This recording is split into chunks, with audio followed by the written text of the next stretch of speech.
Hello, and welcome to another off-season recap video. First off, Glister has been signed to the Paris Eternal. It's a shocker. I am surprised that not only Paris left off their completely European base, I wasn't expecting Glister of all players to join. That being said, I think it'll be a great addition. Glister has worked with Mac on London in the past, and so they have some previous synergy from there, and Glister is an upgrade over on a god on pretty much every hitscan hero. They just need a tracer specialist and an off-tank player, and they're good to go for now. Excited to see Glister out there to prove himself yet again. Next, some Florida news I forgot to mention last time. Florida has signed someone, the player. You can stop with the jokes.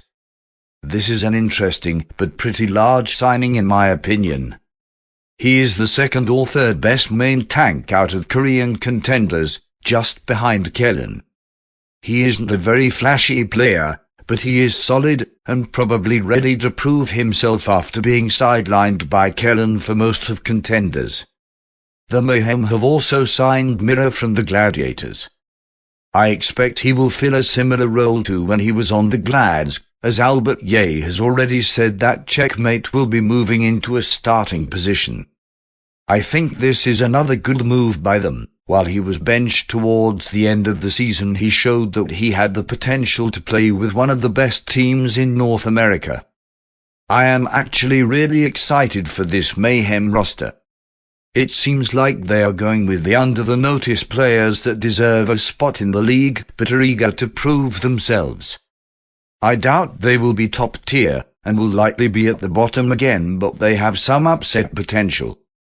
Update: while I was making this video, Hydron from American Tornado has been confirmed for the Florida Mayhem, and the off-tank player Adam, who previously played for the Los Angeles Valiant and most recently the Uprising Academy. Adam has always seemed like a solid player, and he fits with the theme of trying to prove themselves. He was benched and horribly mishandled on the Valiant in 2020, and has been working very hard to get back on track. It's great to see him get another chance, even though I am not sure if he is as good as someone. I think they will share playing time though, considering they fill different roles and the one-tank situation. He is still quite good, though I doubt he is as good as some of the other off-tanks like Punk, Space or Void. The Hydron signing is pretty big, though. He is an instant player, winning the contenders 8 times and being runners-up once. He primarily plays hitscan, and is probably the best DPS prospect out of contenders other than Korea. Amira, Hydron and Checkmate DPS line actually sounds quite good, honestly, though I am uncertain about where Mira stands in this. But they have a great hitscan, 2 good projectile players, and both Checkmate and Hydron can play tracer. They might struggle in double hitscan, but overall they are honestly coming together nicely. I'm getting excited about the Mayhem, though I doubt they are anything other than bottom feeders at this point. Next, Boston Uprising Flex support My Unbong has been signed by the New York Excelsior, as well as former Florida Mayhem support Gangnam Jin. The Excelsior grows stronger with every given signing.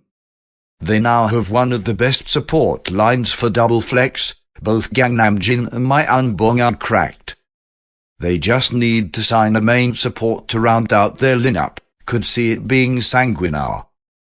But in a double flex support meta, a lineup of Flora, Yaki, Kellen, My Unbong and Gangnam Jin sounds very solid to me. There is serious top 10 or even top 7 potential here in my opinion. They are slowly crawling their way back up with the big boys. Next, Marv1 has been signed to Boston from Seoul. I am really excited about this signing. I think Marv1 has the potential to be one of the best solo tanks in the game. He is cracked on almost every main tank, and due to Seoul being stupid he has a lot of experience on off-tank now as well. He is one of the most flexible tanks in the game, if not the most. And with Punk backing him up, the Boston tank line actually looks quite good for Overwatch 2. The starting lineup of Valentin, Striker, Crimzo, Faith and Marv1 is honestly pretty scary. Boston, very much like New York, is joining the big league now. Next, Gangzo has signed Unique from T1. This is pretty tragic for Philadelphia, even T1 players are being stolen from them. But on a more serious note, this is a decent pickup for Gangzo. He is definitely an upgrade over Mandu, but honestly nothing too crazy. Gangzo is looking poised to unimpress this year again, honestly, picking up pretty mid-tier players so far that top teams aren't too interested in. They are making some small upgrades, though, so good for them. Next, some coach updates. Glads have made huge changes to their coaching staff, making assistant coach Face the new head coach to replace Spay, and signing Hunter and Smash from O2 Blast as assistant coaches. The rich keep getting richer. Face is a bit of a nobody and isn't as good a coach as Spay, but he is very knowledgeable about the inner workings of the Gladiators, having worked alongside them for the past 2 seasons.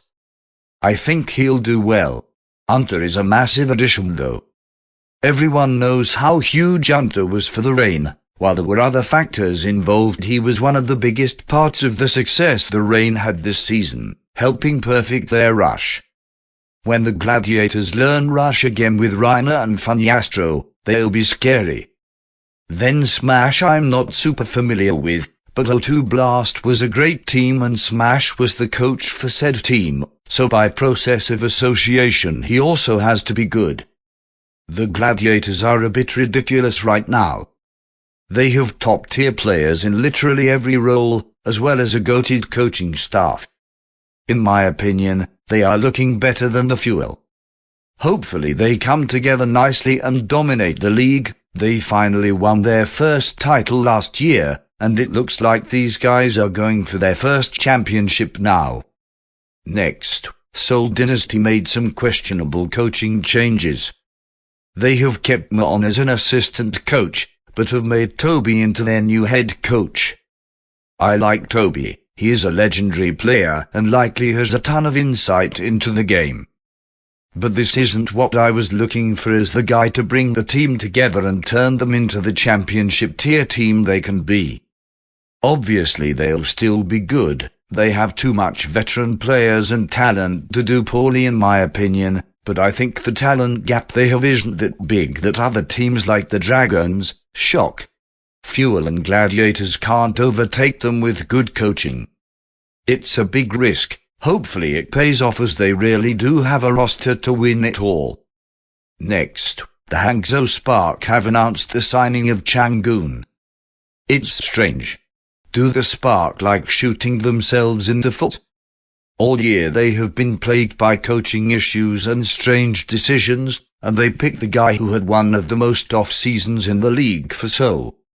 The guy that put Marv1 on off-tank instead of getting a new one. It's just weird.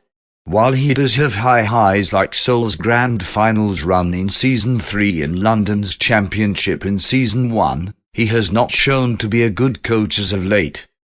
I feel sorry for Hangzhou players and especially Xian Shu, they deserve much more.